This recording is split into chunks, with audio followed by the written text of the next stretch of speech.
નાથા ગોધા નામનો ચૌધરી એક નહીં, બે નહીં, ત્રણ નહીં, ચાર નહીં, પાંચ પાંચ, 10 ઘોડેસવાર કાઠિયાવાડ માંથી સૌરાષ્ટ્ર માંથી નીકળી ગયેલા. બાગડદા બાગડદા બાગડદા બાગડદા બાગડદા કરતા ઘોડા હાલતા આવે. જાતા ક્યાં? ઠેઠ રણુજામાં મારવાડમાં ભગવાન રામદેવજી મહારાજના દર્શન કરવા ઘોડા નીકળેલા. અને હાલતા હાલતા હાલતા હાલતા આ જે પરગણું છે, આ ગોળ છે, 27 ગોળ, 12 ગોળ, એ મને વિલેજભાઈ કે આ બધા ગોળ છે જે ચૌધરીઓના જે ગામ છે, આંજણા ચૌધરી. અને એમાં હાજરા ટાણી ઘોડા હાલતા હાલતા હાલતા હાલતા સૌરાષ્ટ્રમાંથી નીકળેલા મારવાડ જતા ઘોડા. દી આથમવાનું ટાણું થઈ ગયું, હાજનું ટાણું થઈ ગયું. વાળું પાણી મહેમાનને કરાવી, પછી મહેમાનને હોવાની વ્યવસ્થા કરી દીધી.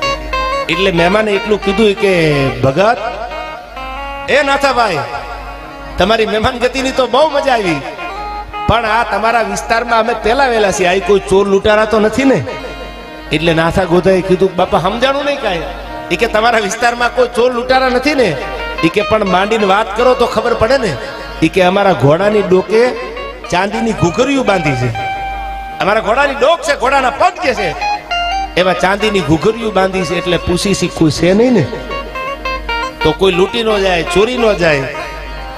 એક વાર, બીજી વાર અને ત્રીજી વાર આ શબ્દ જ્યાં નીકળ્યો, નાથા ગોધાના કાનમાં વાત પડી. સાંભળજો, આ ચૌધરીનું સમર્પણ અને એની મહેમાન ગતિ.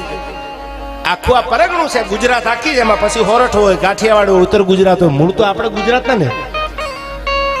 કે અમારી ચાંદીની ઘૂઘરીઓ બાંધેલી છે.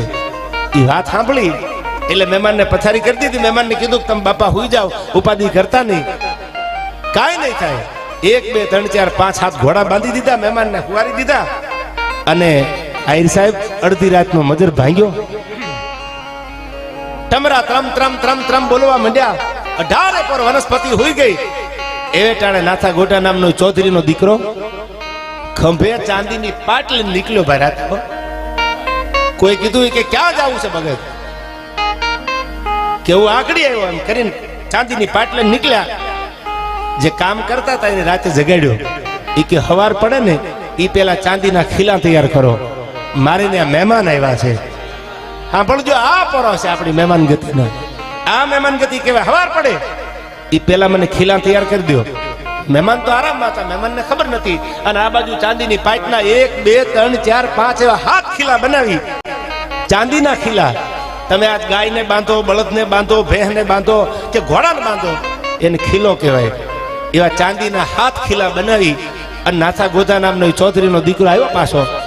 જે ઘોડા બાંધ્યા હતા, મહેમાનને ખબર ન પડે એમ દોરડું છોડી ચાંદીના ખીલા રમેશલાલ એને ખોડી દીધા, ઘોડાને બાંધી દીધા અને પછી હુઈ ગયો પથારીમાં.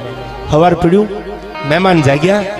અને આમ જ્યાં મહેમાન ઘોડા છોડવા જાય, પણ જે દોરડા લોખંડા રે કે લાકડાના ખીલે બાંધ્યા હતા, એ નજર કરીને ત્યાં તો ચાંદીના ખીલે ઘોડા બાંધેલા. અંદરથી ઘણું એમ થયું, પણ હવે બોલવું શું? અમે તો એમ રાતે કહેતા હતા કે અમારા ઘોડાના પગમાં ચાંદીની ઘૂઘરીયું છે, કોઈ લઈ નહીં જાય ને, ચોર લૂંટી નહીં જાય ને. પણ આ તો ચાંદીના ખીલે ઘોડા બાંધ્યા છે.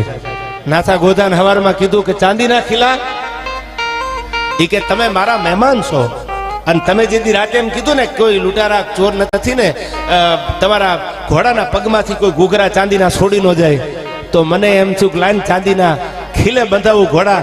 આજ મારા મહેમાન બીજી વાર ક્યારે બન્યા? સાહેબ આ મહેમાન ગતિ એને કરાવી, ચાંદીના ખીલા ખોડી અને મહેમાનને કીધું તું લ્યો મહેમાન